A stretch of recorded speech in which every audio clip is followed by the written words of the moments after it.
the thing that I'm building towards this next feat is like the scariest shit I've ever done, but it's still like the biggest dream I ever had. And so I'm going to go through it 100%. And people are like, oh, but you've got kids. And like certain people that are in my wheelhouse are like, not want to support my dream because they're like, you've got too much to lose. I'm like, that's not your decision to make. It's mine. And I want to be the example to my kids. And I feel confident that I can navigate these waters and do it successfully. Welcome back to the Riders Lounge podcast. I'm your host for the slowest, but hopefully not the most boring form of content around freestyle motocross. I'm Steve Sommerfeld, and today we've got one of the biggest names in action sports joining us. It is Robbie Maddison, who actually blew my mind at the end of this interview, and you'll find out why. The reason I did want to catch up with Maddo this time wasn't so much to talk about what he's doing, but rather what it feels like for him to be the one looking on and watching his own son, with Kruz Maddison making his debut in his first ever freestyle motocross show at the Freestyle Kings event in Gosford just last weekend. Even only at the very young age of 11 years old, Kruz already sounds like he's years beyond his age. And to be riding in front of thousands of cheering fans while sending his KTM 65 over 45 feet, he must have had to hold his nerve just to get the job done and jump with what was in front of him. And I wonder what it felt like for Maddo as a dad, watching on as his son looks to be starting his own career in one of the most dangerous of all action sports in the world. I think everyone would have their own opinions and also your own reactions if you were in that position. But from the sounds of it, both Robbie and Kruz have well and truly got their heads screwed on. And I think Mum probably keeps an even closer eye over the both of them. But fairly quickly, actually, while the Maddisons were on the road, Kruz even joined us on this interview. So we did get to hear from the kid himself exactly what it was like to ride at that Freestyle Kings show. And while the spotlight wasn't really on Maddo this time, man, there were some awesome insights into the world of movie stunts, like when he's performing as James Bond 007, or his own New Year's Eve stunts in the past. And he's got something huge that he's been planning for a long time. Something that I've been planning for a long time is I'll be going in for my total hip replacement surgery tomorrow morning. But I won't need to worry about missing out on a cold beer while I'm recovering and in rehab, as I'll have to try and pack a box of Rothaus Tannenzäpfler alcohol-free beers into the van. Hopefully I can smuggle them into the hospital on my 5-day stay as I learn to walk with my new bionic hip joint. So yeah, after every surgery, I always stop drinking to give my body the best chance at healing, and I'm just stoked that the Tannenzäpfler tastes like the real deal, and it won't be slowing down my recovery. Right, now, I do have to fill out my last surgery documents now. I've got to go to bed early because 3 a.m. I have to drive to the hospital. So sit back, relax, and I hope you enjoy listening to this one with one of the all-time greats in action sports, Robbie Maddison. Mate, right now I'm sitting in Jaipur, India. It's one of the hottest places on earth at times. Right now we're blessed with it's not super hot, but tomorrow we start filming. I'm doing a content piece out here with Red Bull India. I'm delivering the Rajasthan Royals cricket team their 2022 jerseys. I've been to India quite a bit the last couple of years. I've done about this. I think this is my 5th trip here. Three of the trips have been to ride motorcycles. I did 2 independent trips to do recce's, like kind of reconnaissance missions to try and figure out filming concepts and ideas. And finally, we've got this project to kind of come to life. So, I'm in Jaipur in India. It's we're kind of a little bit south of Delhi, New Delhi, and we're right in the middle of the country. So it's a different place, man. It's all the family with me this time. I'm hoping the kids get to literally see a third world country in poverty, and I'm hoping that has a positive, lasting, impression on them. But yeah, we're out here and just doing. I'm kind of having like a little. I've been kind of doing like 15, 20 hour days the last couple of days. Just getting everything set up. And today we kind of just went and did a shakedown on the bike. I had a ride this morning. We shot some content. I rode at this place called Valley Off Wheels, Yeah. and it's here in Jaipur. It's a motorcycle. It's a private park for motorcycles by Gaurav. I'm not sure Gaurav's last name, but he's India's freestyle motocross legend. He's one of the only guys to do freestyle motocross in India. There's a few of Yeah. them, but he's one of them. And yeah, it's a cool park. It's all set up with like built with Indian tradition building techniques. So it's literally really nice building, but the building's made of like literally sand, cow dung, and this is used for the rendering, but they use like a mixture of sand and cow dung and like some broken up fibers, kind of like straw or timber, and they make like a concoction of it and then use it to render. And then the roof is made of bamboo, and I mean it's really nice. It's 25 degrees all year round, so it's really pleasant inside. It's got glass windows and it's got electricity in it, and they've got a men's and ladies, outhouses and a little canteen and a duck pond and tree, and there's a moat and there's a lot of shade and green grass. It's really Yeah. nice. And they've got a couple of different tracks set up for different levels and a freestyle motocross jump and enduro loop. So it's pretty cool. It's something a place that I hope to come back to sometime and do some coaching or just some riding experiences with people. But India is so one of the world's biggest populations, and if you're into cricket, you're a god here. And if you're a cricket professional, you're a god, I should say. And as far as motor racing goes, there's not much knowledge on it, even though everyone rides motorcycles. The Yeah. road is littered with them, but they don't really understand it. But yeah, it's cool, man. It's exciting. I'm seeing. In obviously I'm getting on, and at 40 years old, I've experienced a lot, and I think there's a new wave of motorcycle kind of evolution coming with the whole electrification of the motorcycle industry. And yeah, I just see a lot of opportunities here in India, so it's cool to be here. It's cool to have my family here, and stoked to be able to get a little break in my schedule to talk to Steve Summerfield. Mate. Wow. Thank you. To be honest, I was very surprised you'd even have the time because I thought, oh, he's traveled to India very quickly after that Freestyle Kings show last weekend. So I didn't know why you were there. I had no idea. But as soon as I found out you already pinned it halfway across the world, I thought, oh, he's going to be a busy boy. Yeah, Let's see if we can even find time. So I'm really stoked that you did tonight, mate. So actually, this park that you're talking about, is it an off-road place that will be open 365 days of the year that people can come ride bikes? Is that what the aim of it is? yeah, I think so. I'm not sure it's 365 days of the year. I'm But thinking it's more tailored it's to the weekends, But okay. with the recent lockdowns here, they did close the gates, but it's still there and it's set up, and it's very impressive to get there, especially like when you travel through central India here and you see the roads are just laden with trash. The trash in India is. Have you ever been to India?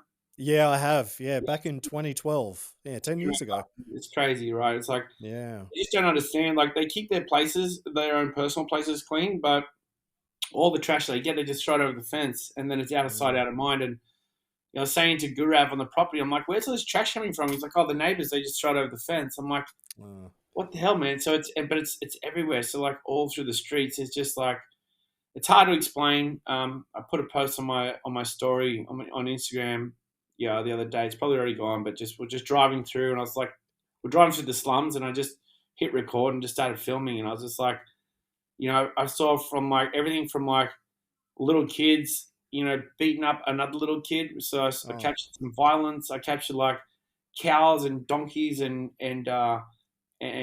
elephants and camels and all kinds of wildlife on the streets, dogs, feral dogs really? everywhere. Yeah, just everywhere. And then I mean, people like literally beds on the street, like within a foot from the cars. It's hard to kind of really explain it. You have to see it to understand it, but it's just yeah. So getting back to the point, yes, the motorcycle park is open, but because of the lockdowns, Yeah. he's closed the doors right now. But I believe it's going to be up and going, and it's I mean, he's more tailored towards coaching people and giving Yeah. people experience of off road and kind of the track's pretty like the level of it's quite safe and for amateur riders, but there's definitely something there for everyone. That's cool. He Yeah, even that's has really cool. he even has a distance ramp that he's jumped 188 feet on. So when you drive in, you drive through this massive big ramp that's. And I said, "Oh, that's cool. Like, where'd you build that?" And he goes, "Oh, actually, when you jumped the football field, I took a screenshot and I kind of No. figured out the design from your screenshot, and I had a guy come and build it." So he goes, "It's a copy of one of your ramps." So pretty cool. So you're going to pull the KTM out and give it a shot, give it a test run over 188 feet, or you're going to leave it alone? I mean, I would. I looked at it. I said, I would like to jump that. Even just the gap it's set up, it's not that big. And I was like, I'd jump that, cold, but it's not what I'm here to do. And Yeah. yeah, it's kind of like the bush around it has grown up. So you'd have to get in there with the machine. It's not set up. So it's probably a good excuse for me to just leave that one alone on this trip. Yeah. Yeah. Talk yourself out of that one is probably a good idea, maybe. If Yeah. you're not there to do it and you go hurt yourself doing something stupid when you've got an actual plan, Look at this doesn't guy really walked make in. sense. Hello? Oh, hey, how you going? Doing good. How about you? Yeah, not too bad, mate. Not too bad. Bloody The hell, kids, you're having a holiday. yeah, kids are Everybody's there. yeah, they're doing their schoolwork. So they're Oh, in the other true. room doing the schoolwork. And Kruz came and helped me today. We went out and, like I said, we just did a shakedown of the bike and rode the track. So Kruz came out and got away from the brothers, because all five of us in this apartment, it kind of gets a little tedious, especially when the kids are doing schoolwork. They hate doing their schoolwork, so we get divided for a little bit. But yeah, Kruz is in the house. What was the kids' response as you're driving through India? Like you said, you can't explain it until you're there, and I completely agree. After I was there, it's like a completely different world. But yeah, what was the response from the kids? I don't know, Kruz, come tell us your response of India. I'd like to hear it from his own words. Hey. Hey, boss. Hello? So yeah, man, welcome. Nice to meet. I've never even met you, but nice to finally meet you here. Yeah. But yeah, man, how was it? How is it traveling over there in India? It's very nice. It's some places are disgusting, others aren't. But Yeah, yeah, it's like half built buildings everywhere. There's people living on the street. Stop at a stop sign and like people are begging on the street and stuff. yeah. Sad to see. Oh no, There it yeah, is.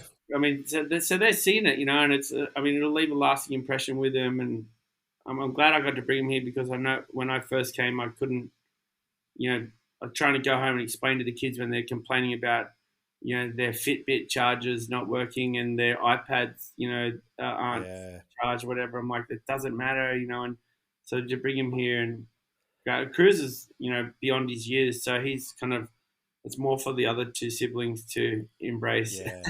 Yeah, no, that's fair enough too. How was it though, like seeing camels and elephants and everything else on the street? Like that part of it I think is pretty wild. It was crazy. There was like monkeys. Today I saw a pig. And Yeah, Really? lots of pigs. So they have the pigs. So they put all their trash in the street. Then the pigs go through and eat all the food scraps. They just use them to. Yeah. Like, it's not really. There's not like waste management coming around emptying bins out the front of their houses every week. Yeah. So they just put all their trash into a pile. And then once every 6 months or something, they might clean the pile up or just whatever. But literally, cows are sacred. The cows walk along, and the cows end up eating the plastic, which is really Okay. sad. Oh. And then the cows end up dying from plastic getting caught in their internals. But Yeah. yeah, it's a bad setup. And there's pigs everywhere. There's monkeys and the elephants. It's kind of sad but it's just they don't understand anything different. But it's the Yeah, that's elephants are it. quite done up with like colors and makeup on them. So they're all like Oh, yeah. fancy and stuff. And Yeah. Are you both into cricket or one of you into cricket or anything like that or not at all? I don't think the kids have ever played cricket. Well, No. Front yeah, Yeah. maybe front yard cricket.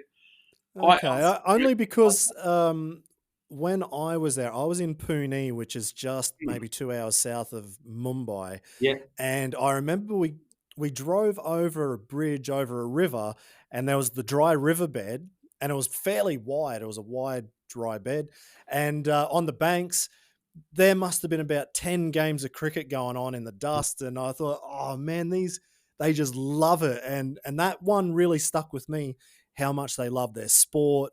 Obviously, we're into motorbikes, so it's a little bit different. But yeah, I was just wondering if you're into cricket or not. Yeah, I was. So we got all these landmarks. We're filming here in Jaipur. There's a lot of India's like famous landmarks. A lot of them are in this area. It's pretty Yeah. condensed for that. And That's cool. one of them's called Patrika Gate, and so that's where we start filming tomorrow. But we were there 2 days ago, just kind of going through there with the film crew and talking about camera angles and all the kind of stuff and what the action's going to comprise of. And there's guys playing cricket there. So Yeah. I was actually standing out in the outfield waiting to catch one of them out, but the ball's never come our way. But No. I was gonna get in there and have a bat, but I thought I'd just I didn't want to intrude on the game. They probably would have bowled me out first bowl anyway. Yeah. But you see little, like we walked through the slums yesterday too, and there's little kids playing cricket. So it's like, you know what cricket's like. It's a fun game to play. I mean, I grew up at school playing cricket at lunchtime, most lunchtimes. So it's a fun game. It's easy to do, and you don't really need too much to do it. So you definitely but it's serious. It's serious for him over here, man. It's like where we're filming at. I go into the cricket stadium, and they've already said like, there's no way that motorcycle's going on the cricket pitch. Oh, absolutely. Yeah. Oh, I can imagine. Yeah. It's almost it's sacred land, man. Yeah, you can't go tearing up sacred land with a dirt bike. There's no conversation. It's the only more awkward thing to ask someone is to talk about beef. Oh, yeah, well, don't go doing that. I was like, damn, where'd I get a hamburger here? And there's crickets. There's no one said nothing. I was like, oh shit, that's right. Yeah. No ham. Yeah, there you go. The joys of traveling, international travel. Well, actually, while you're standing there, Kruz, obviously, you really want to go and do your schoolwork, I know, but if I could just ask a couple of questions before, I'm sure you probably do have to go. How was it writing your first freestyle show? It was the first one, right? Yeah, it was so At much. Freestyle Kings, yeah? I had an amazing time. The ride, yeah? Hit the 45-foot ramp, threw out my goggles into the crowd. That was my favorite bit. That was the best part. Got a sponsorship for those goggles, I hope, because you got to keep replenishing them every time. Dad's the sponsor. Yeah. Yeah. See, when you're paying for the goggles and you get excited and you're throwing them out to the crowd, and then you start realizing, oh crap, I can't keep doing this. But so you jump 45 foot at your first show. Did you throw any tricks out? I wanted to. I really did, but my mum said no. So I didn't do it. Oh, come on.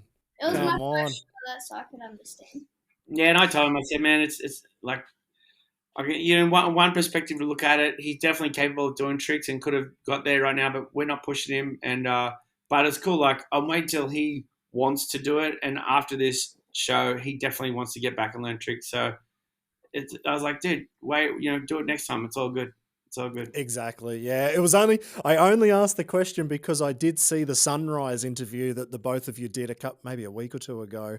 And you said the same thing. Mum wasn't going to let you do the trick. So I already knew you knew that, but I wondered if you broke the rules when, you're in the heat of the moment, you're in the show, the spotlight's on, and you say, stuff you, Mum, I'm going out and throwing down. I was like, gosh, what can I do? I was like, maybe I could slap the fender or something. The second time I hit it, so I followed him the first jump, and then the second jump I didn't follow him. Yeah. And I landed right on top, and I only had one jump left, so I was like, no, I'm not doing any tricks. Yeah, in the riders meeting before the show, they're like, all right, Kruz, how many jumps do you want to do? And he goes, I'll do like 7. They're like, you do.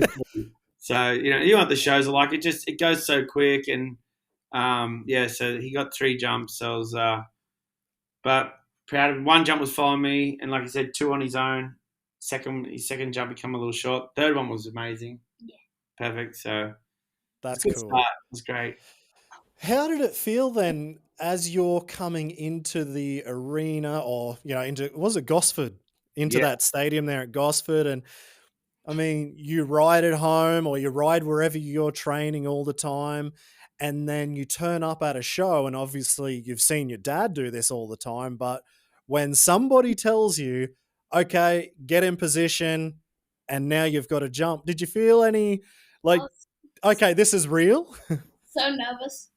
I Yeah. was in there and I was like, oh my gosh, I can't believe I'm doing this right now. Yeah. Yeah, I was that nervous too. Like before, I wasn't nervous in practice, and then That's like I good. wasn't nervous, and then right as I was looking at the jump, I was like, gosh, what if I Yeah. fall short or go long? I was so nervous. I mean, a fraction short, that's not an issue at all. Normally, in my mind, normally if you're nervous, you're going to give it a bit more gas and kind of overshoot it. So it sounds like you held your nerve pretty well. Yeah. he did great. Kind of like spoke to him and got him a little bit mentally ready for it prior. When we're at home, well, I even said like, imagine that there's a stadium full of people watching you while you're doing this, and then while you're aware of the stadium there, just focus on everything you need to focus on. Just being in the right gear, the right body position, everything technically what you need to do right, and essentially that they're there, but you're focusing on what you need to focus on, and he's able to do that, and that's the key to getting through a show, and it's That's it. and so he did it like a champion, and I was very proud. Mate, that is awesome. That's so cool to hear. Actually, I mean, this is something I probably don't think of anymore, but just what you said then, like to be prepared and to be focused when you were about to jump. Was the crowd going, like, were they really loud, or was the music really loud that you couldn't even hear what gear you were in or anything like that? Or did you just block all of it out and you jumped fine? Gosh, I blocked it all out. I was so Yeah? focused too. Yeah, I was like counting the gears.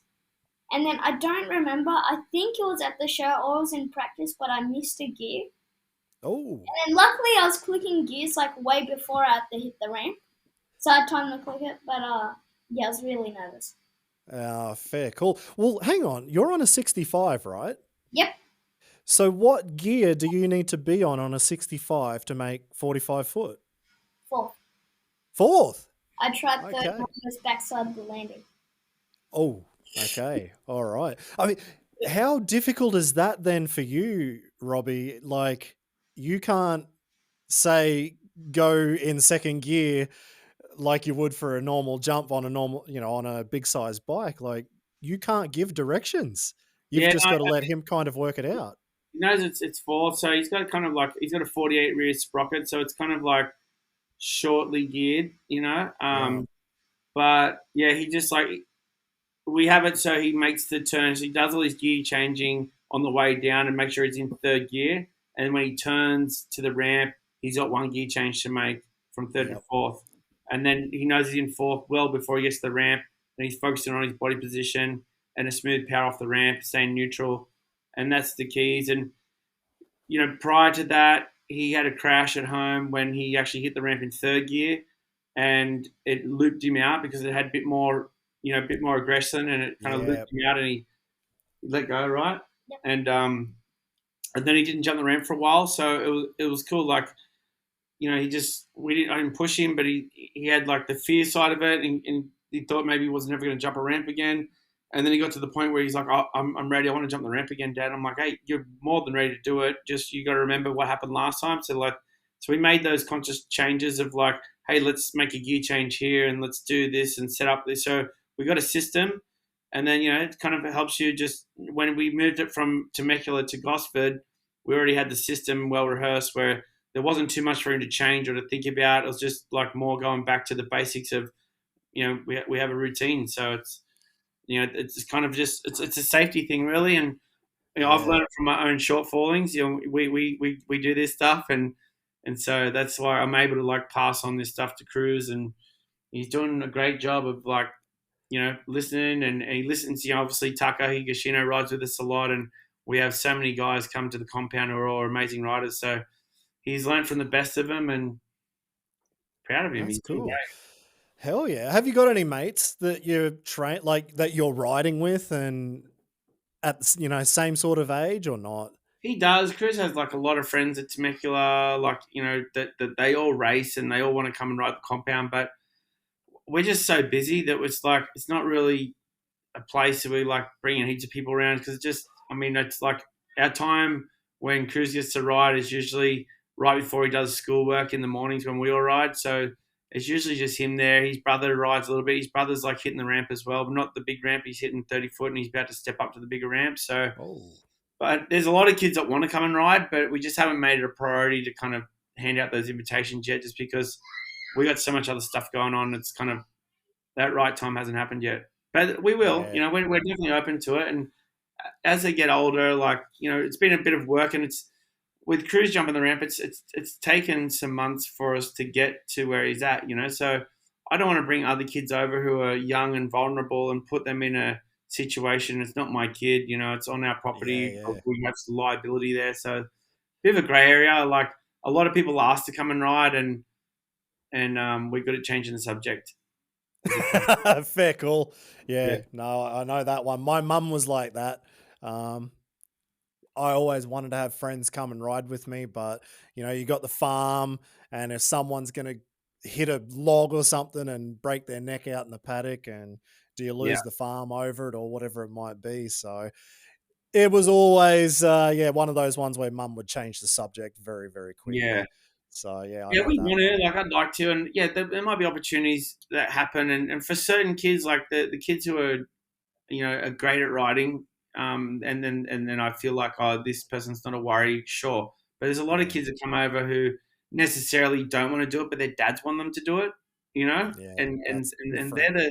they're the ones where I'm like, you can see the kid's terrified, and the dad's going, "You've got it, just hit the ramp, do what Kruz does." I'm like, I don't want that situation in my house. No. That's a red flag for sure. Yeah, definitely, man. But so hang on. You traveled from Temecula to Gosford. You did the show. You've now traveled from Gosford to India, and you're still doing schoolwork. How is that going to work with school? Like, are you getting the work done, or are you kind of just fudging it and having a holiday? Kind of. So, Jagger's over here behind going, No, nothing. We're doing nothing. No, Jagger smashed it, haven't you, Jags? Yeah, Jaggy's done all his schoolwork. Kruz did his show in Gosford, so he's a little. How far behind are you? That far behind. Not that far behind. No, he will get it done. He'll catch up, so it's all good. I do all the stuff that I hand in, right? Yeah. So there's a certain amount of work they hand in each week. Yeah. So I've done all that work, but then I haven't done the extra stuff. Yeah. So that's no, I've done the assessment. But I haven't done the other stuff. Okay. Yes. So now that's what I'm doing right now. I'm doing all the assignments. Yeah. So they're good. Okay is enough. Yeah, Amy's a great teacher. There's a bed over here that's full of year 6 and year 3 books. So they've got all their curriculum here, and it makes for heavy bags when you're traveling. You got all these school books, but they're homeschooled. So this is the life we live, and kids do school on the road, and they get it done. Okay. So you don't go to school. You are homeschooled then. Homeschooled. Right. Because that's something that's always, obviously the last 8 years I've been living in Germany. I don't have kids, so I don't have to worry. But I was wondering how, if I had kids, I don't know German, so I wouldn't be able to help a kid go to a school in Germany. And I thought, would I have to homeschool? How the hell does that work? And then there's English speaking schools though. Oh, not where we are.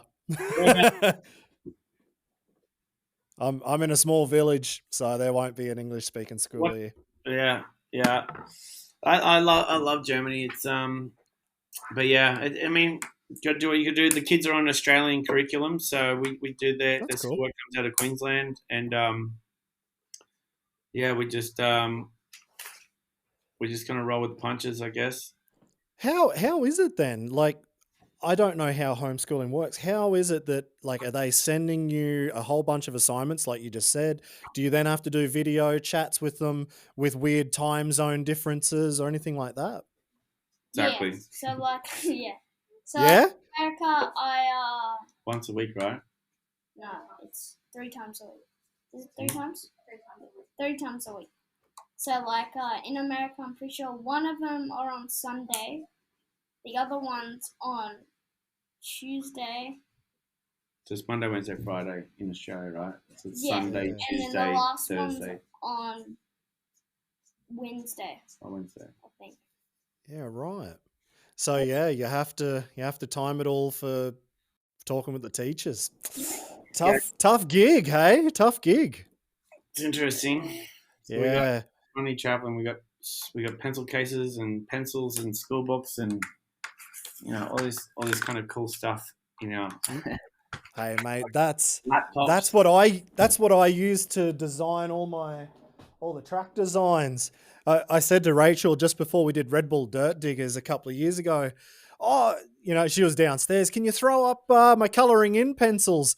She's like, what for? I'm like, I've got to do some track design. So yeah, don't worry. The coloring in pencils go when you're 37 years old too, not just what are you? 11 years old, man, crazy. So actually, what does Mum think of you doing all this? Is she pumped, or is she a bit nervous? That would be a question for her, but I think she's gosh. She's okay with it.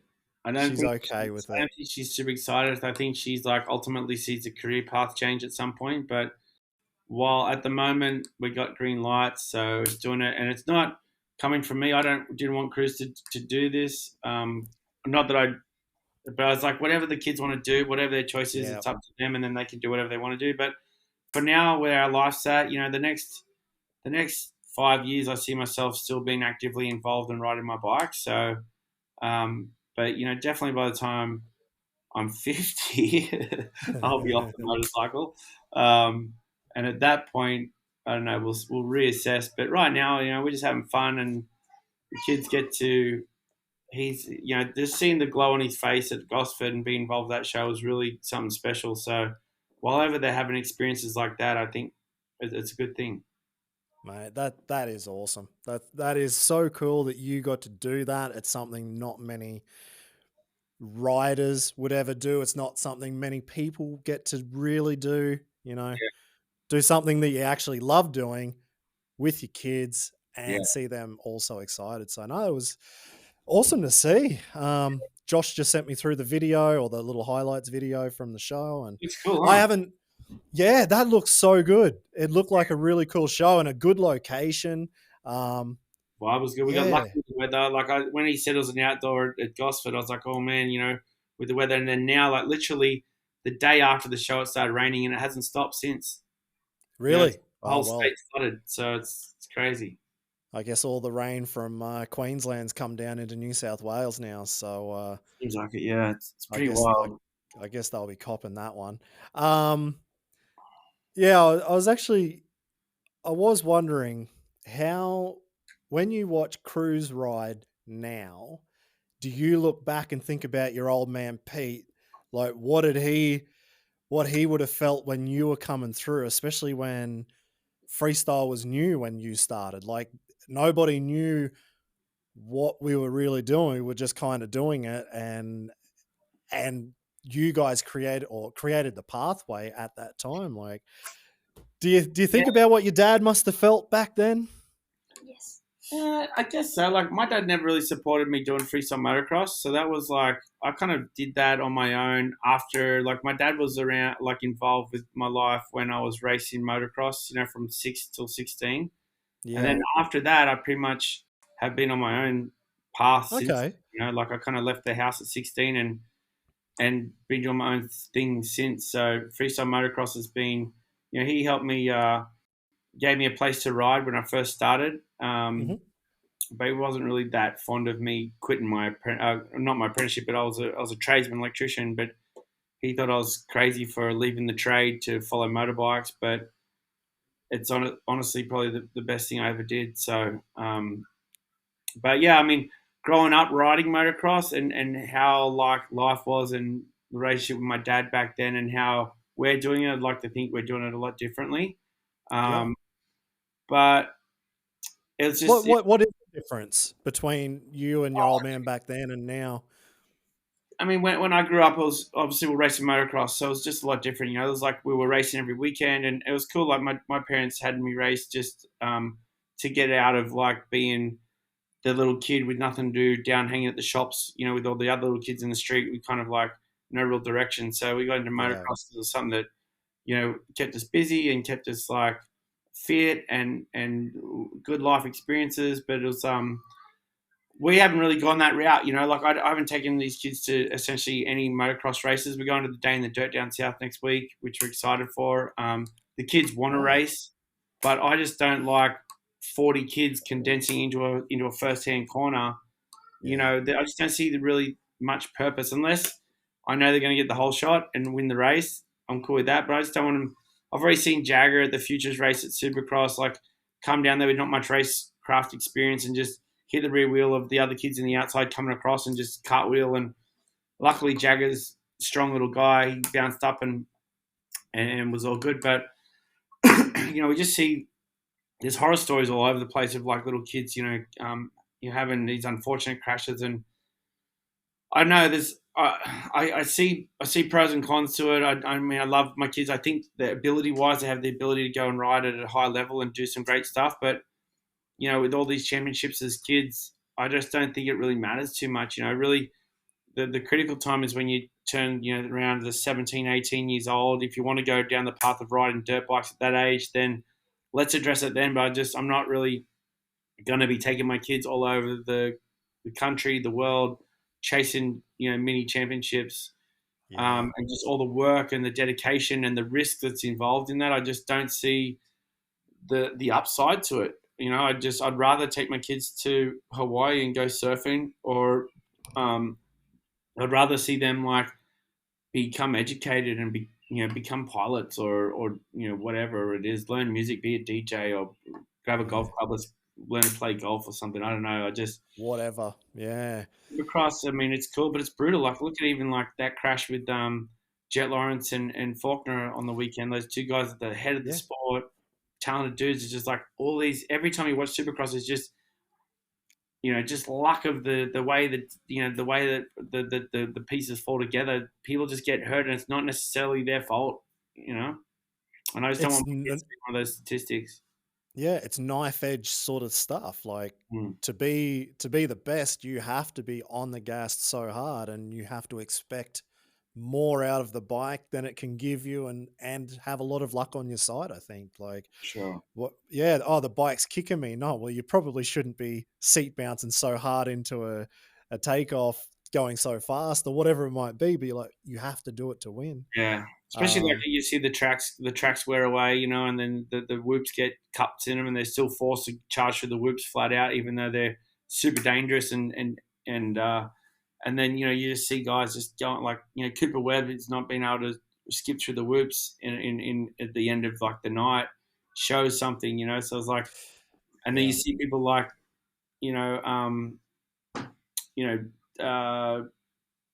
whoever it is, but we'll get up on top of the whoops and do it fine 90% of the time, and then one time we'll get all crossed up and have a like close call, and you're like, oh, it could have been dangerous. Then you see someone cartwheel and go over the bars, and luckily they didn't snap their neck, and they're just so lucky. And I'm like, you look at there's just a lot of people that have had spinal cord injuries, in the whoops, and I nearly died in the whoops, when back when we were doing spin style at X Games in 2012, and yeah, it's just I don't know, motorcycles dangerous for sure. It's like it's a love-hate battle. It keeps me awake sometimes at night. I love it for the kids in certain aspects, but other times I'm like wary of it. So yeah, it's a tough topic, but at this point, the way we're dealing with it today, we're good.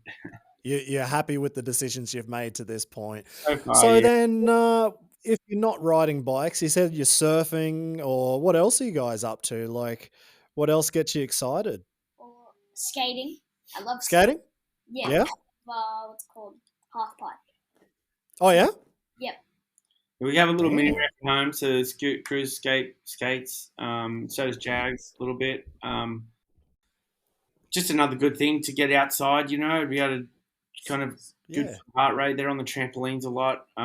We just built a pump track at the house, so they've got a cool little like bike track there for their Stasic electric BMX bikes.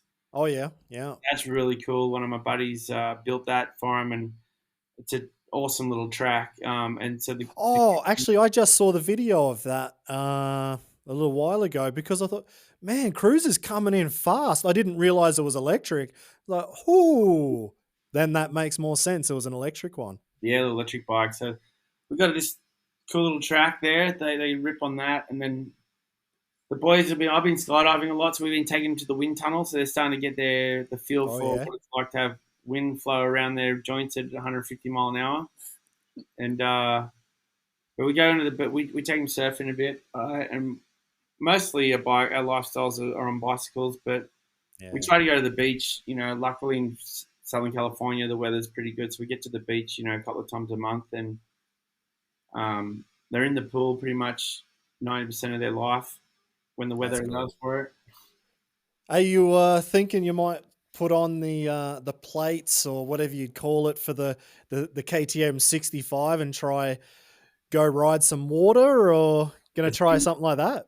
There's been many requests. I was actually brought up at dinner like this week. Dad, do you think you could put a water bike out of a 65 or an 85? So he's already seen himself going to an 85 pretty soon and asking like we could put it on an 85. So my answer was yes. So we'll see what happens. Oh, well, I did see you smiled a lot then when I said it. So I can't wait to see that. That'd be pretty damn awesome, actually. Yeah, it'd be cool. Just a lot of work in. for someone. One or two people standing here. Oh, mate. How is it with dodging off topic a little bit there, but the stunt work that you do? Obviously, we know you've done everything. You've got the world records. Yeah, you should probably go do a bit of work, mate. I can't keep you here all night because it must be getting a bit late there. So awesome to meet you again. Yeah, good. And thank you, and great to catch up. Yeah. See you, Steve. See you, boss. See you later, man. See ya. Man, that was awesome. That was cool. I thought, oh, it's probably going to be late there. You guys are probably. Yeah, no, it's 5:45 p.m. Oh yeah, sorry. It's not too bad actually in India, is it? Yeah, No, I got a production meeting that's going to start in an hour's time, so I'm just going to kill in some time, that's why talking to you right now made some sense. I was just going to be chilling here, reading the news or playing block puzzle or doing emails or something stupid like that, So I thought, why not have a healthy conversation? Doing some wordles and whatever else. Well, I guess that probably makes sense then, because I wanted to segue a little bit into the stunt work. Yeah. And the difference between you doing what you want to do versus doing the movie work. But I guess what you want to do gets dragged across into the movies anyway. You did Xander Cage with the water bike, but you already did that yourself anyway. So how does the stunt work go compared to actually being a freestyle motocross rider for you? I've got a lot more patience as I got older. Like when I was younger, there's no way I could have done it. And I probably wouldn't have. I actually did do some stuff earlier on, and I never got invited back, probably just because of like my energy at the time. But now that I'm a bit older and a bit more relaxed, and I get it a bit more, I'm able to kind of don't need to be in the spotlight all the time. I don't need the tension all the time. I don't need to be always moving and cracking jokes or pissing people off. So, my sons have taken over those roles for me. But it's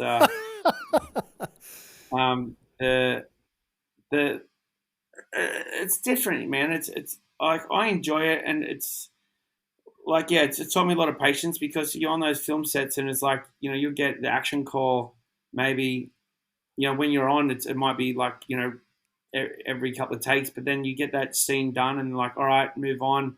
then the cameras will go and move to a different scene, and it might be an hour before you get back on the bike again. So there's a lot of downtime, and for some people, like, they can't handle that, and it's like boring, and they don't want to do it. But to me, I've had a bit of a change of like the way I perceive and navigate the world. So I'm just kind of like happy, in the present moment. So I'm kind of like I'm not bored, or like when things take time, I'm like, it's all good. I'm not stressed, So yeah, it's so having that nature like allows me to like I don't get over it, or like I'm able to stay focused throughout the day, and I appreciate doing it too. I really enjoy the work, so that obviously makes it a lot better. Like I like delivering what the director or the producers want, or the stunt coordinator, whatever, whoever's calling the shots, what they explain what they want, and then I try and give them exactly what they want.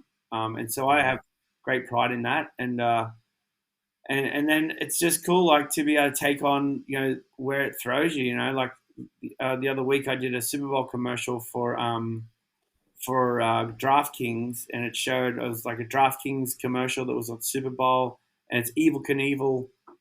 There's the girl who's a character in all these DraftKings in the DraftKings commercial. She's having all these different experiences, and one of the experiences, she's like on the back of the motorcycle. Evil Knievel does a jump, and I was Evil Knievel in the suit, which was really cool. I got to jump an old Triumph like he did, and jumped one of like his replica ramps. So it's a lot different, but it's cool. It's teaching me a lot. I'm getting to work with amazing professionals in the stunt community, and I'm getting to learn like safety. Safety's so paramount there, and then just the whole etiquette of being like waiting your turn. And I'd be the guy like when I'm on my dirt bike riding around like I'm a chook with my head cut off, popping wheelies everywhere and doing endos. And on a film set, you can't do that. You have to like literally do the stunt and then return back to the start point as safely as possible. And so it's a different way of riding, but I'm still honestly like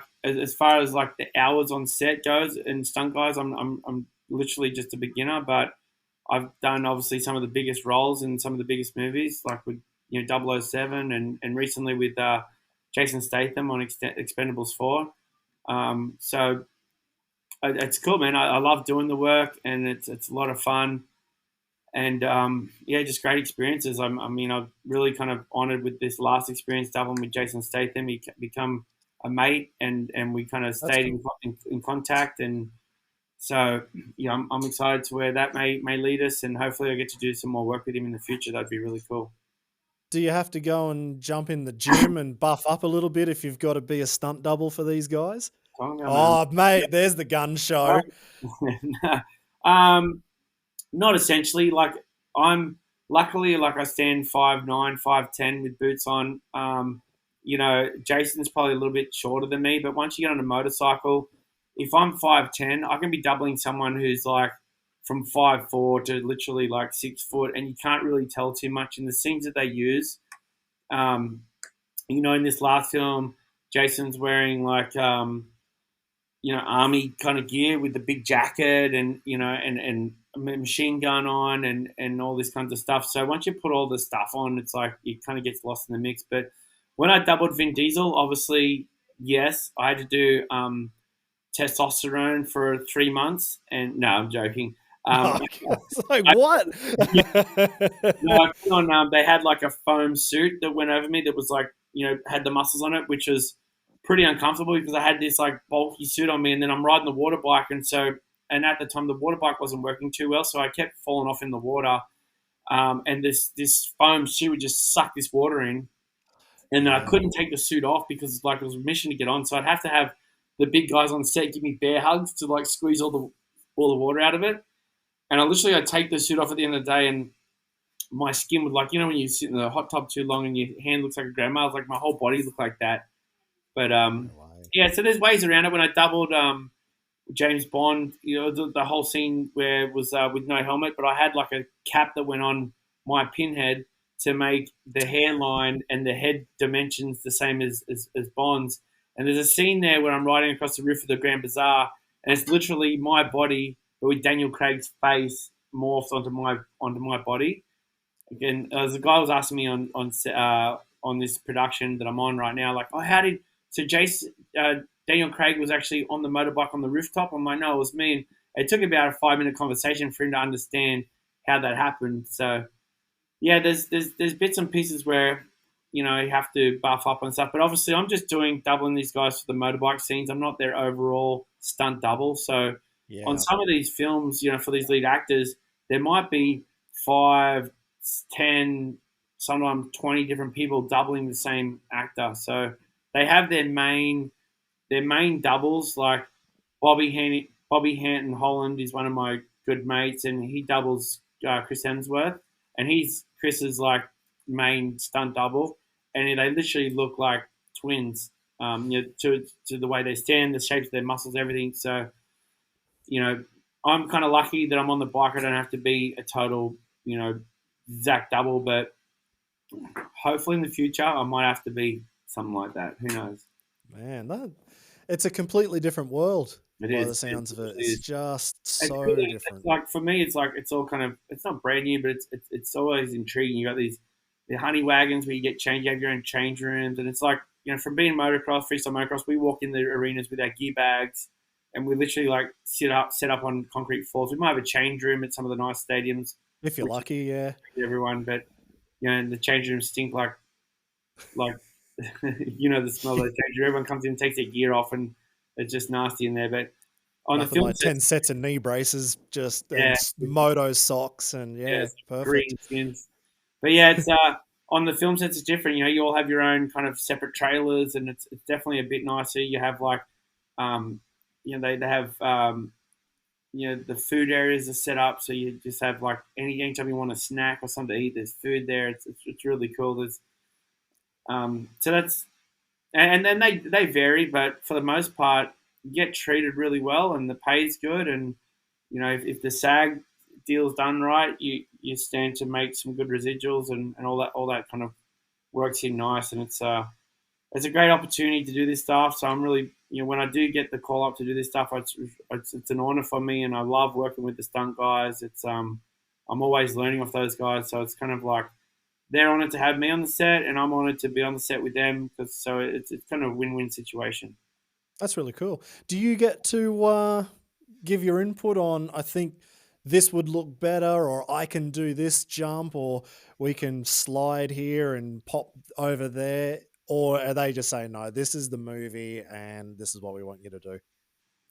Yeah, for the most part, like it's not really, they don't want to see me. It's not really left up to me to do anything. They usually have exactly what they want, and they're like, we want you to do this.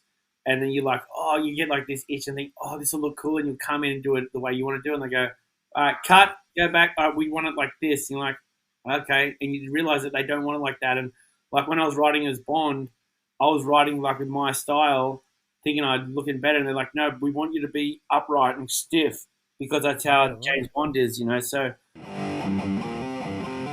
Is there anything that has been asked of you that you went, nah, I can't do that? Nah, I mean, when I did the Bond thing, when I did James Bond, I just had back surgery, and I hadn't actually got back on the bike yet. And I just literally, my phone rang, and it's like people were trying to get in touch with me, and like, hey, we want you to come out and double James Bond. I'm like, oh, yeah, I'd love to do it. We ended up figuring that situation out, and I went out there, and the doctor said, you should be right to ride your bike, just no compression of your spine. You want to avoid compression of your spine. And this is Dr.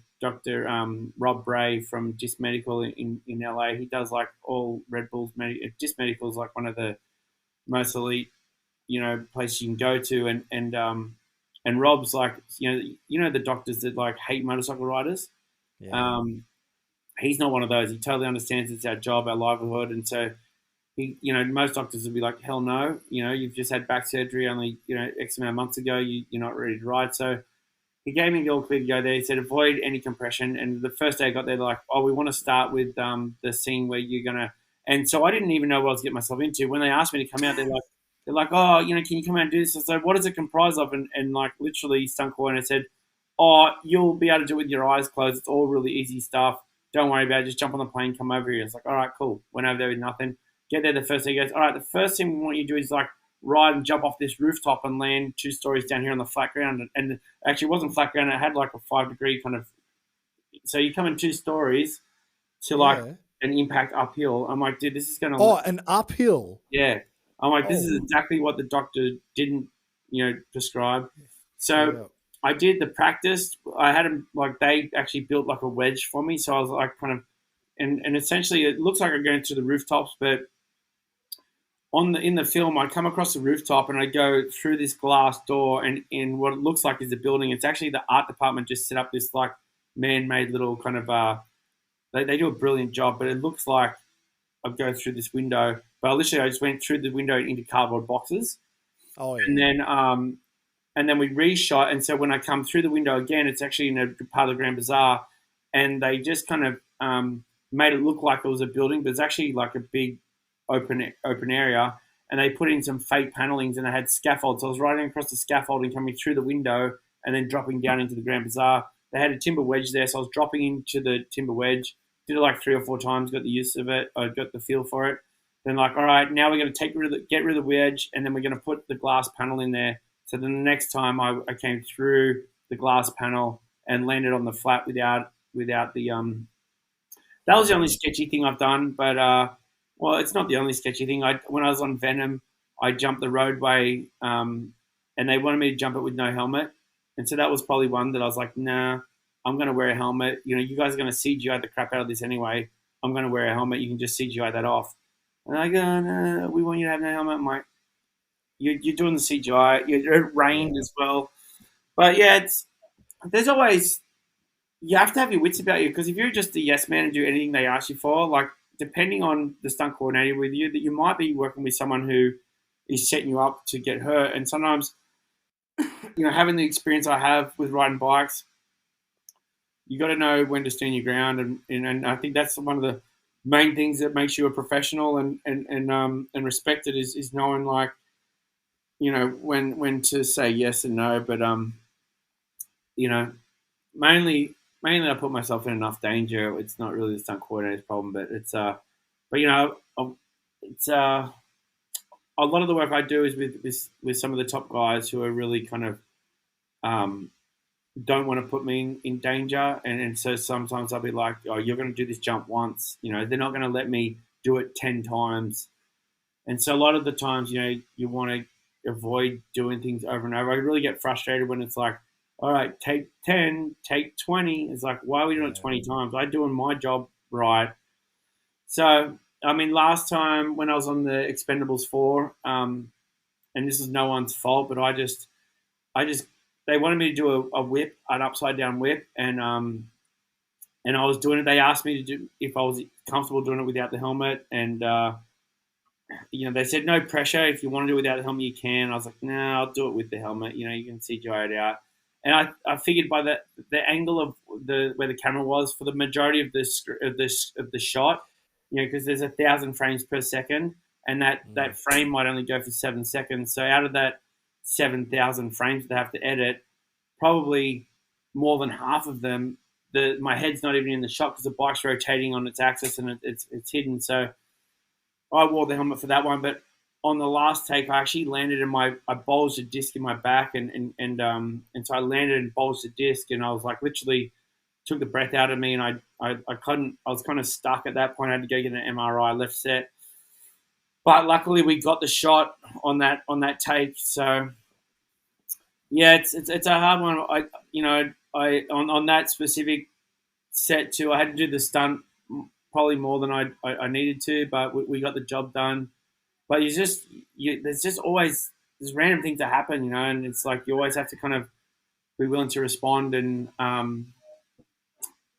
take care of those things. But it's for the most part, I haven't been in any of like lower budget things with like people who aren't as experienced, because like anything, if you're a budding stunt coordinator, you're going to make mistakes in your career.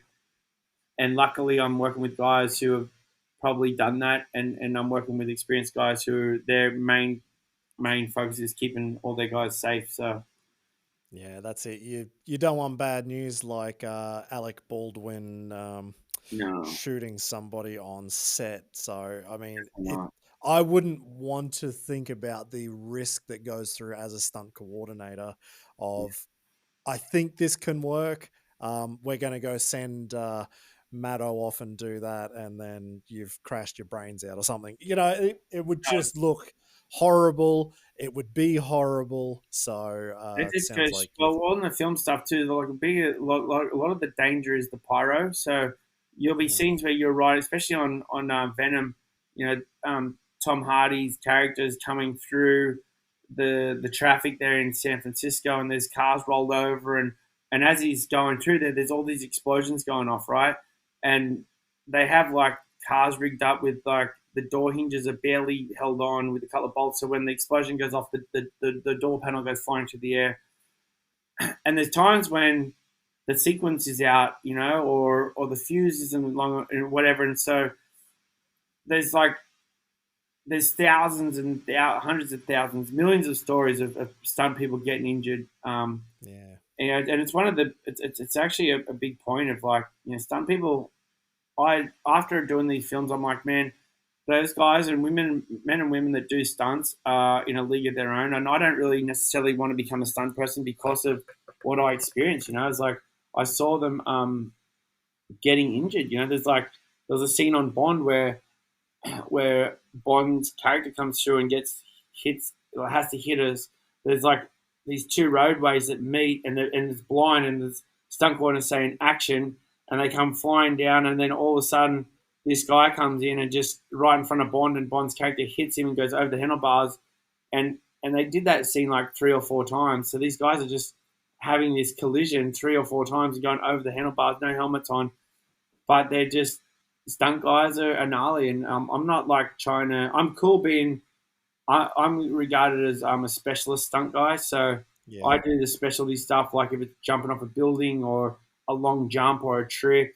You know, obviously tight riding and all that kind of stuff. I'm a good guy for that. But when it comes to like crashing, there's guys who specialize there. When there's a crash scene, like they put on the kit and they come and do the crash. And I'm like, man, you're fucking crazy. You're gnarly. And they're like, you're saying I'm gnarly. You're gnarly. I'm like, no, we're having gnarly off in the change room. Like, oh man, but it is. It is. I looked at it as a potential job about 20 years ago. There was a stunt academy down on the Gold Coast, and I think I'd just ridden King of the Coast the first time with you, actually, and I was looking at doing this stunt academy, and in the end I didn't do it, but it always interested me. It was always something that looked kind of cool, but then the more I looked into it, I was like, oh, this is pretty nuts. Like what they have to do is pretty, obviously it's looked after and it has to get done the right way, but still things can go wrong. yeah, But, it's one of my really good friends, Cody Mackey. He's like in the stunt world, focuses on it. That's his daily grind, and that's what he focuses on. And whereas we're like brothers, you know. And every time I've gone on a film, I'm always like, if they need another writer, I'm like, hey, get Cody, great guy, great profession, very professional.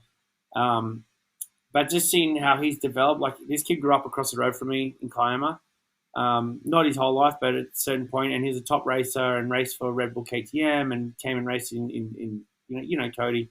But yeah, exactly. But anyway, seeing where he's at now, and you know, he hanging out with a lot of these world's top stunt guys, right? And so Clay Cullen is one of those guys, and one of the good friends of Cody's. And Cody sends me a video. They did, I think it was New Year's together. They went up to Utah, and so like they got this, you know, mansion that they've rented, and there's all these, you know, world's top stunt guys. And he sends me this video, and I guess what stunt guys do for fun is probably different than what most people do for fun. You know, I'm the type of guy that likes to hang around a bonfire and see how big we can get the fire. I mean, I think that just goes with being petrol heads, but these stunt guys, like they're having like playing dead at the top of the stairs, so they're pretending to shoot each other, and then they're falling, doing stair falls. So like they're there. Cody's in his like onesies, in like pajamas, and his buddy's down the bottom of the stairs, and he's like, bang, shoots him. Cody just like goes limp and just literally falls face first down the stairs and does this amazing roll and just slides down a full flight of stairs and lands on his feet. I'm just like, that was amazing. It was so amazing. I have to send you the video so you can put it in. You can insert it. Oh, definitely. So cool. But I'm like, dude, so. I mean, it's a knack to it, and these stunt guys they practice falling and they do a lot of training. But yeah, hats off to all the stunt men and women. I'm a huge fan of their work, and it's really impressive to see what they do and the things they take on to make these films. I mean, it's literally mind-boggling what some of these guys do. Like literally half the stunts. Nowadays, obviously, you can tell when stuff's CGI'd, but Yeah. there's some badass stunt people that do some incredible stuff that's just like next level, and it's all to do with the rigging and the crews they have. Like a lot of these crews go from film to film. It's like it's a family, and it's just all of like amazing people all coming together, and together they're making a team and being able to create content and do stunts that make films amazing. And it's you watch these films and some stuff happens really quickly, and you just go, "Oh, yeah, that was cool." But when to be a stunt person to watch a film, and you're like actually taking, you're like, "Holy cow, I'm gonna watch that scene again." Like, how did they film this? And you kind of get intrigued into how they filmed it. It's amazing. It's cool. It's cool to be involved with it. It's a whole new world for me, um, and it's an area where I'm going to give it more focus in the future for sure. That's really cool. Do you look back and think you'd go and do all the New Year's Eve stunts again, knowing what you know now from the movie side? Like, have you learnt stuff from the movies that you could put back into your own things? Not necessarily, because all the stuff I do is just like balls to the wall. A lot of the stunt stuff is shot in sequences and together compiled to make an action scene. And they have like different takes and all that, whereas I'm just doing live action. So I think my essentially New Year's Eve stuff has just been big ballsy stunts that essentially, if it was in a film, it would be much smaller and shot in different ways to make it look big. They're not going to go out and do something of that nature on a film set. They just wouldn't. Oh no, definitely. To take that danger. So they wouldn't allow someone to take that risk. So the fact that I was able to get Red Bull and ESPN to allow me to take that danger and those risks on live TV, it may never happen again. You think? Yeah. It's definitely an amazing time, and definitely had to do with certain individuals being a part of it to allow it to happen. And ultimately, it comes down to the people who call the shots. It comes down to one person's kind of call usually with a lot of someone believes in you enough and says, "Yeah, nah, we'll go live with this. It's fine. Maddo's got it." Yeah. No, I have to owe a lady by the name of Joan Lynch allowed my first or allowed those events to happen for me. And Arjamu White, AJ White who used to work for Red Bull. Those two guys together was a power team. Dave Mateus as well, and obviously the team at Red Bull, Kruz Maddison. There's a lot of guys that are involved with that. Josh Kendrick. There's a lot of guys, but those group of those people, and there was even more than that come together that allowed that to happen. And like I said, it may happen again, but who knows? But I definitely am working towards something of that nature, and we'll see. Like if I'm able to figure out to get the permissions to do it, but that's why I'm kind of essentially come out of retirement. I was at a point in my life where my back pain and previous injuries had kind of got me to a point where I was just in daily pain. Now my consistency in the gym and being sober and all these other things, culminating and making me feel a lot better. So I'm able to be back on the bike again now, but I'm always doing yoga and stretching and stuff like that. But it's but I got inspired, just by certain things that happened to me a few years ago that now I'm like, fuck this. I'm not letting anything stand my way. I want to achieve this goal, and I'm willing to turn over every stone to make it happen. That's cool. Is that is that Mad Will? Is that where that has come in? Well, Mad Will is what I got to. It's what, that brand Mad Will is just something that we came up with because Amy and I want to have something for our kids, and being in the position that we've worked our way ourselves to be in, and I think of myself as like Amy's an equal part of what I do. She's been with me since since day dot of me being a professional, essentially. And Mad Will is like, that name Mad Will actually was made by one of my best lifelong friends, Malcolm McCassie. I've known Malcolm for almost 20 years, but just a great guy, and he's always just consistently been a good dude. And we've I've got a lot of respect for Malcolm, and I was telling him the point I was at, and I wanted to come up with a brand, and I just wanted to be right to me and who I'm about. And he wrote my name down, Robert William Maddison, and he saw Mad Will in that, and he's like, Mad Will is cool, and he's like, it's what you've got. And I was like, yeah. And he's like, you always overcome all these obstacles. You've done all this, the craziest shit ever. He's like, that's Mad Will. And so we kind of like started brainstorming on what Mad Will means. And it's who I am. It's what I stand behind. It's like being the best version of yourself you can be. And it's why I chose to give sobriety a test, because you can't be the best version of yourself while you're, having a few swigs on old grandpa's cough syrup. And my principles is like, that became more, I was doing that more than I was not doing it. And so I just decided, like, hey, I need to clean my act up. And since then, I've lost 20 pounds. I was kind of I was coming in around 194 pounds is the furthest I've ever pushed the scales to. And now I'm like, yesterday I was down at 168. So, back under that 80 kilograms feels nice for sure. I'm like around about, 78 kilograms.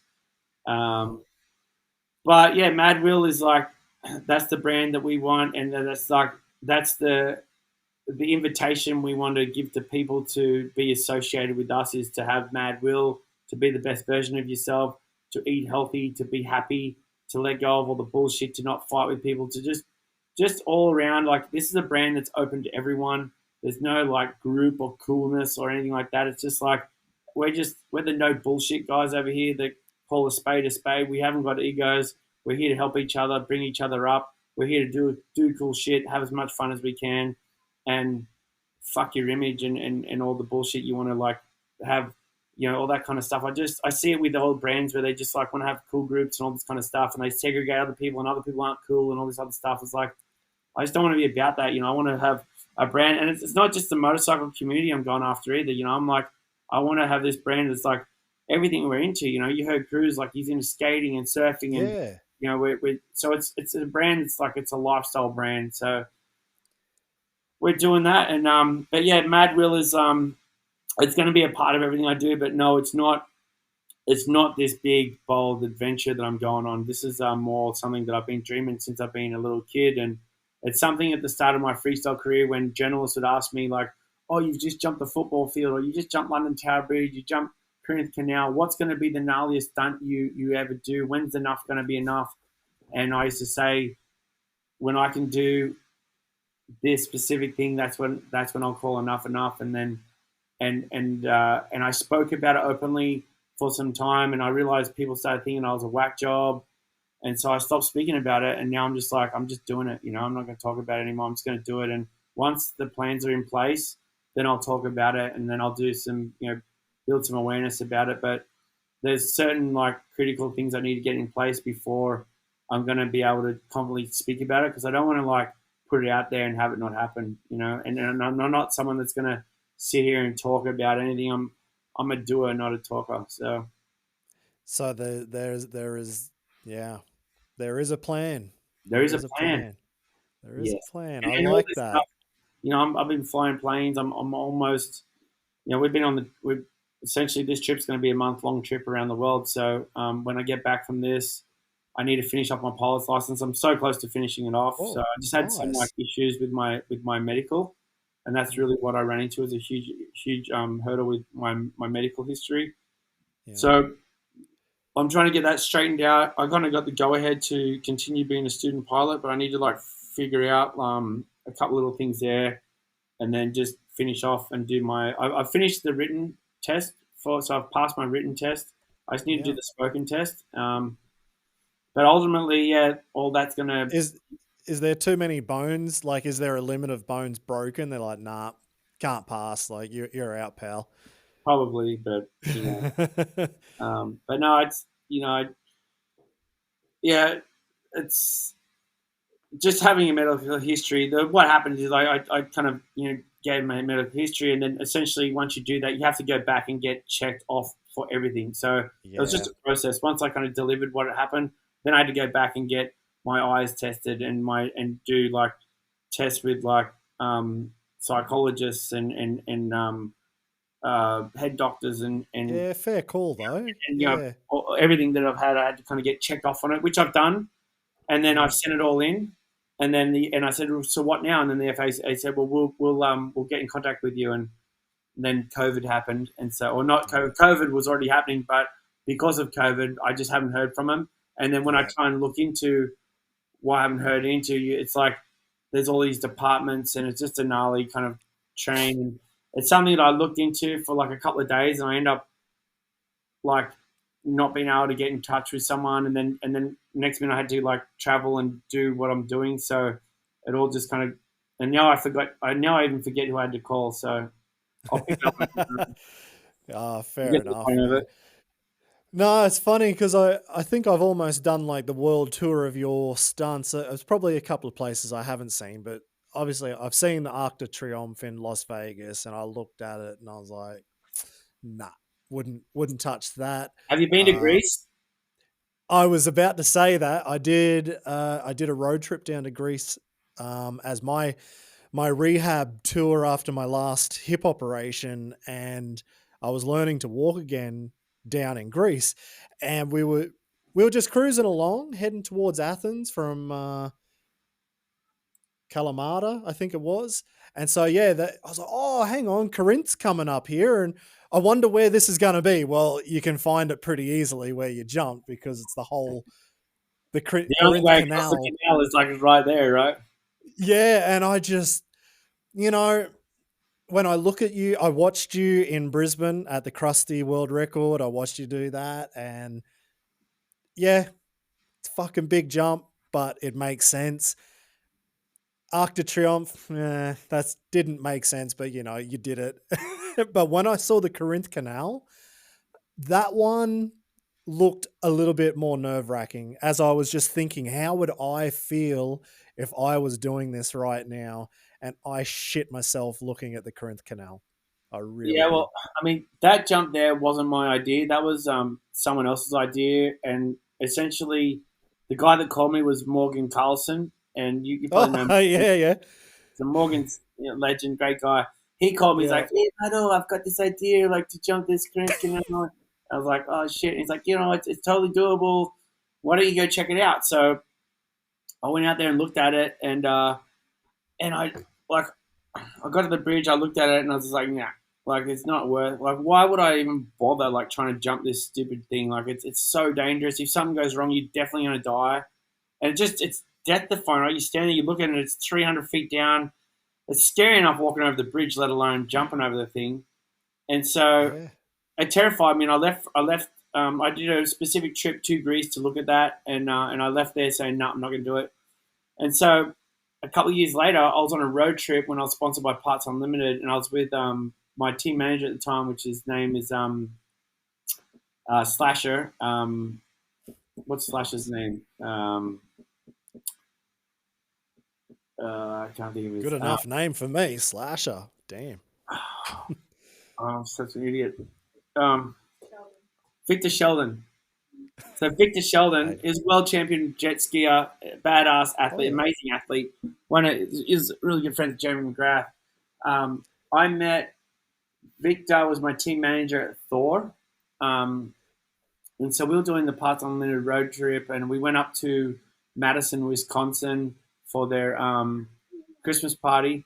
And I'm coming back on the road trip, and Victor and I, we're driving back to, some airport, and he's like, "Is there ever a jump that you've ever like said no to?" And I'm like, "Yeah, like the Corinth Canal." And he's like, "Why? What's up with that?" And he's the type of guy he's like wants to ask interesting questions. So I tell him, like specifics of it. I'm like, I just don't want to do it because it's like, why not? I'm like, well, if something goes wrong right before the ramp and I don't get my power off there, I'm done. You know, I'm like, I'm literally going to die. And I'm like, the only way around that jump would be I'd have to jump with the base jump parachute, because if something did happen mechanically, I'd have to like quickly pull my chute, save myself, and I'd land in the water, and I'd have a motorcycle involved. It'd be ugly. And it just, when you start thinking about it, the mind like starts showing these graphic images, and it's just like, it's an instant no. And so then he's like, well, how many times has that happened to you in the past in your jumps? I'm like, never. He's like, well, what are you worried about? I'm like, I'm worried about the chance of if, you know? Yeah. And then he's like, well, that's stupid. If it's never happened before, like, why wouldn't you just go and do it? And I was like, well, it's easy for you to say. You don't have to do the fucking jump. Yeah. And so I was like, and so then I'm sitting there and I was like, you know what? I'm going to do the jump. And I just decided, like, I'm going to do the jump. So he just made me see it from a different perspective. And he's like, if it's never happened to you before, why question it? I was like, okay, good point. If you're going to bring up logical points, then, you know, like it makes sense. If you think of it logically, you're correct. Yeah, it hasn't happened before, but. And another way that I think is like, a lot of the times when I do my stunts, you know, one of the key things to my mindset, people ask me like, oh, are you like sober when you do these jumps? I'm like, 100%. I'm like so clear-headed when I do these jumps. There's no way people honestly think that, oh, these people must be high if they're doing this stuff. And it's like, no, we're the opposite. Exactly. But, you know, one of the ways I think is like, I've worked my whole life. Like what I do for a living is honestly like my dream come true. Like when we're at school and teachers just say like, what do you want to be when you grow up? Like, what is your ultimate dream? This is the lifestyle. I'm living it now of what I dreamt of, but I never had the balls to ever like say it in school or write it down or anything, because I didn't want anyone in class to judge me and think, oh, you want to be a famous motorbike rider and live in America. Like my mates in class would have given me shit if I had said I want to live in America. But honestly, that was what I wanted. I wanted to be like Robbie Knievel, Evel Knievel, because when I was about 10 years old, I watched Robbie Knievel jump at Caesar's Palace, and it was a special on Evel Knievel, and I got really inspired, and I was like, that's what I'd love to do that. If I could do anything in my life, that's what I'd want to do. And I never really told anyone that. And then as life goes on, I had meningitis when I was 16, and when I was on my deathbed with meningitis, I was like, why am I an electrician when all I wanted to do was be like this vision I had? So after I got out of hospital with meningitis, I finished my trade, but I remembered the feelings I had in hospital. And I was like, my heart changed. Like before I got meningitis, I was happy to be an electrician.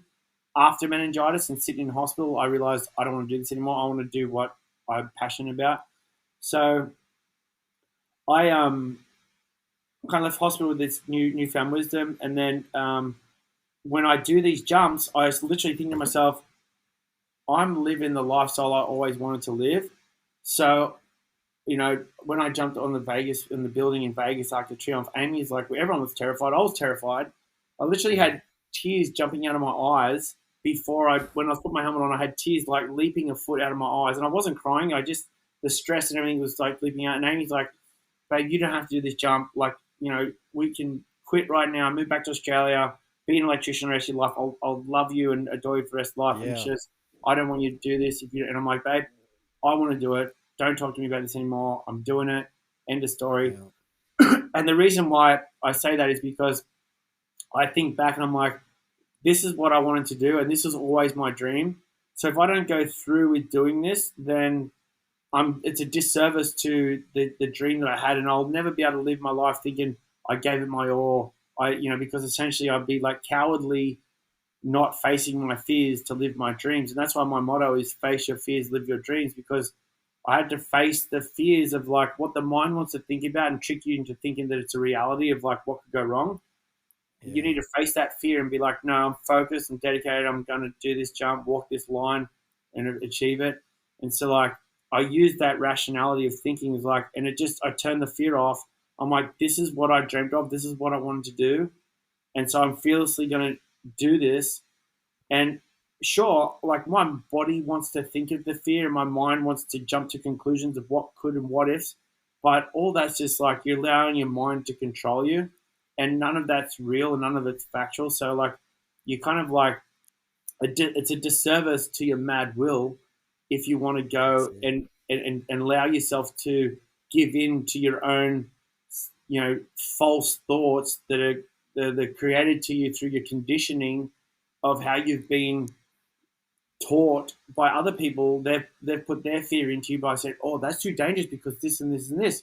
You might not even thought about half the things that they put into your mind, but now they put these ideas in your mind. Now you can't get rid of their fears that they've conditioned you. And so I just like all that became too much for me. So I was like, fuck living my life like this. I'm turning that switch off. I'm not letting my mind run around in circles anymore because I got so trapped in my own mind at a certain point in my life that I was like OCD.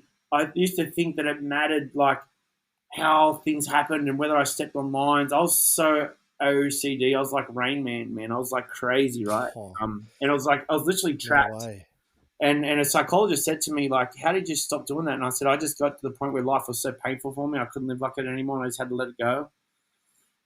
And none of us, we all have our own things. And so I've struggled with like certain things, tics and all kinds of things that have plagued me at certain times of my life. But it's all part of like me getting a better relationship with myself and learning how to calm myself down and breathe and just be present and do what's important for myself. And I'm still doing it, and so like that's the mindset of like what allows me to get over these crazy things. And then ultimately the thing that I'm building towards this next feat is like the scariest shit I've ever done, but it's still like the biggest dream I ever had. And so I'm going to go through it 100%. And people are like, oh, but you've got kids. And like certain people that are in my wheelhouse are like not wanting to support my dream because they're like, you've got too much to lose. I'm like, that's not your decision to make. It's mine. And I want to be the example to my kids. And I feel confident that I can navigate these waters and do it successfully. And I know that like the outcome of this event is going to be totally dependent upon the focus and the work ethic and the care that I take in the preparation, and so like if I prepare properly and dot every I and cross every T, proper preparation prevents piss poor performance, right? So that's right, exactly. If I do all that right, I know for sure that I can do what I'm envisioning because I already know that the physics and the requirements of what I'm asking to happen is tangible and it's feasible. It hasn't been done yet, and yes, it's wild and it's crazy, but they take rockets into outer space. The International Space Station's up there. There's arguments: have we been on the moon or not? I don't know. I didn't want to get into that. I believe they have. Maybe they haven't, but I know that life is a lot different than what we're led to believe, and I know that we have a spiritual element to us. So life's a lot deeper than face value of what you see on Instagram and all this kind of stuff. So to me, this is more of a spiritual path, and me achieving this is really me trying to reach my full potential, which comes back to mad will. And so all this stuff is it's all in a big circle, and so I'm excited, and it's like that's why I have no problems being sober now. I don't even feel pressure to like drink or anything because I'm like I'm so stoked just with the energy we got going on and what I'm teaching my kids, and the challenge I have ahead of me is going to require me to give it everything I have and more. And I wouldn't be able to do it if I'm not doing what I'm doing now. So that's why I'm chugging water and eating well and just staying busy. And that's why I have the time to connect with you because I'm punctual now and I'm mindful of my time. It's crazy how it goes. That's so, yeah. I didn't expect to hear something like that from today. That is for sure. And it's crazy how much motivation back. Everything you've just said then, we could talk for hours on because it's something I've really thought about a lot myself. About, at different points in your career where everything's going through your mind and you're thinking about what can happen and what can't. And And probably just a couple of small things to take away from that. Like maybe I've spoken about it before, only maybe with a couple of friends, or maybe I have, I don't know.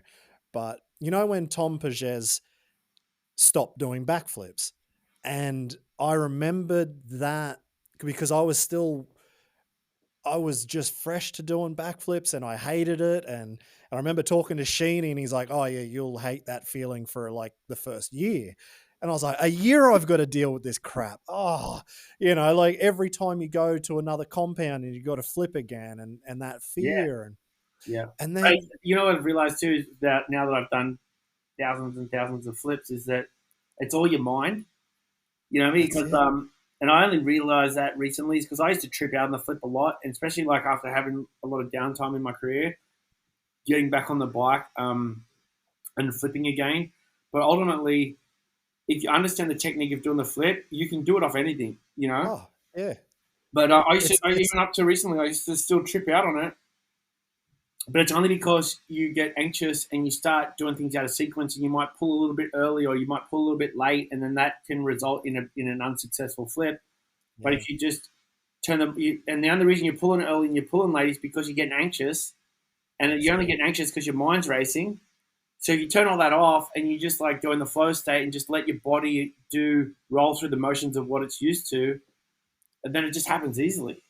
And then usually like people can like do it into a foam pit perfectly, but then go and like screw it up, you know? Yeah, exactly. That was me. I did it perfect into foam, and then I couldn't go to dirt. Then when I finally went to dirt, I only stayed on dirt. I didn't go back to foam.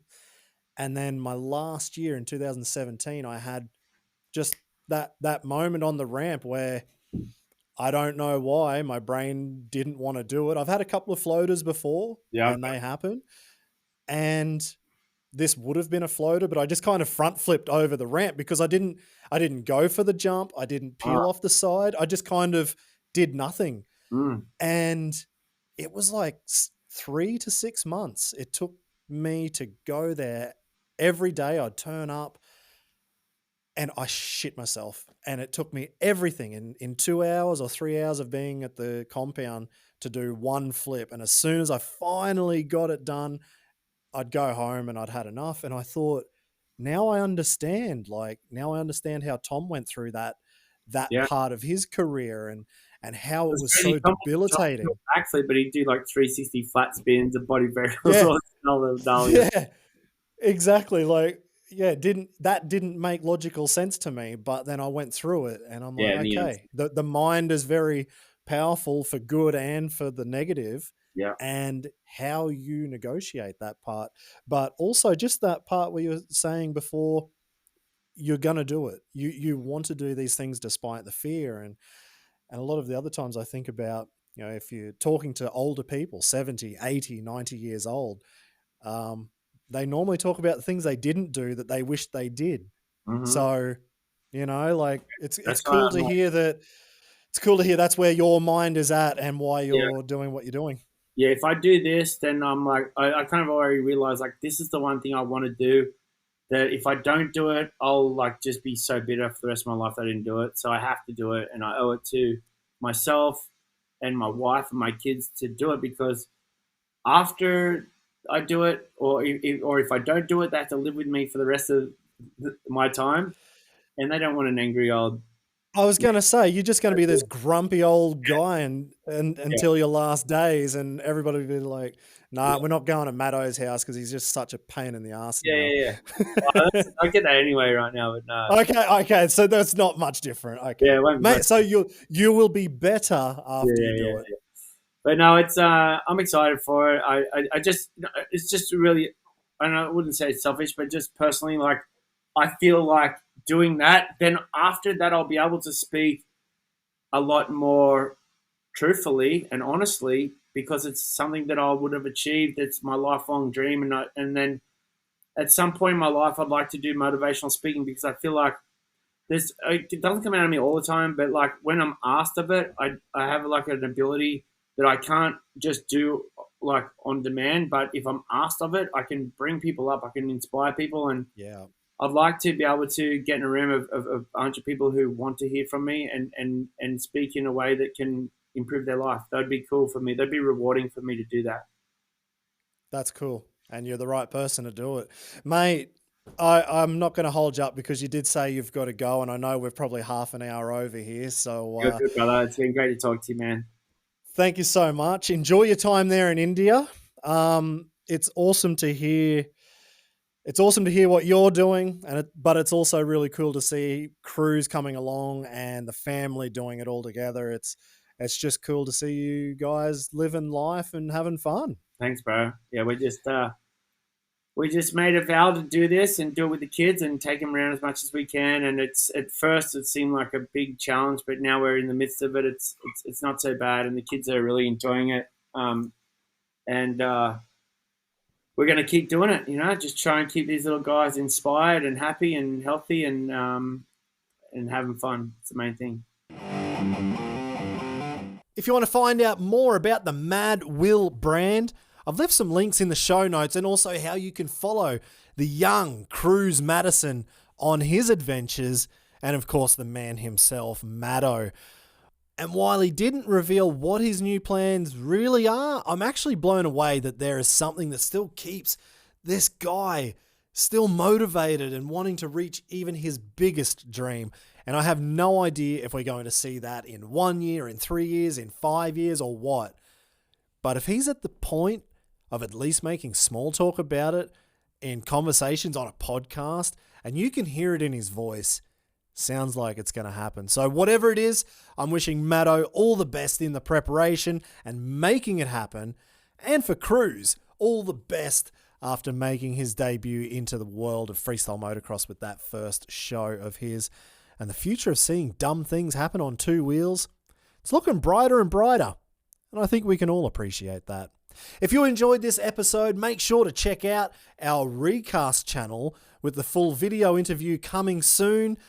I would have put it up earlier, but like I said, I'm off to hospital. And there's going to be plenty of the best bits in bite size across Instagram, Facebook, TikTok, YouTube, and wherever else it all ends up. So it'll be coming in a few days. If you have any questions, though, on this episode or anything else in the world of freestyle motocross, maybe you've got your own suspicions on what Maddo's up to and you want to share your guesses, you can email me at steve@invertmanagement.com or check out the website on ridersloungepodcast.com. Right, that's it from me. Up early tomorrow morning to get the old chop done on my hip, and hopefully you'll hear from me again fairly soon after. I'll just be taking my time, having my Tannenzäpfler alcohol-free beer, cruising through the hospital, doing my rehab, and enjoying kind of like a holiday. So, yeah, I just hope they've got really good Wi-Fi in there as well. All right, guys, thanks for listening, and we'll see you soon.